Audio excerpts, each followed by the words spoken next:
কিছু কিছু মানুষের কথা গায়ে এইভাবে লাগে, যেরকম এই বড়াটা দেওয়ার সঙ্গে সঙ্গে তেলে ছেঁই করে উঠলো, সেরকম কিছু কিছু মানুষ আছে কথা বললে গায়ে এরকম সহ্য হয় না, কিন্তু সে তো বুঝতে পারে না যে তার কথাটা তোমার সহ্য হচ্ছে না।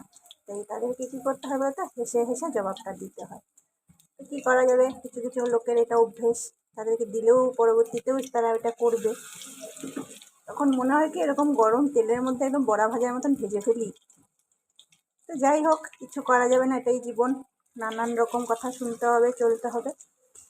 তো বরের অপেক্ষায় বসে বসে এই দেখো পকোড়াটা ভেজেই নিচ্ছে, এখনো আসেনি।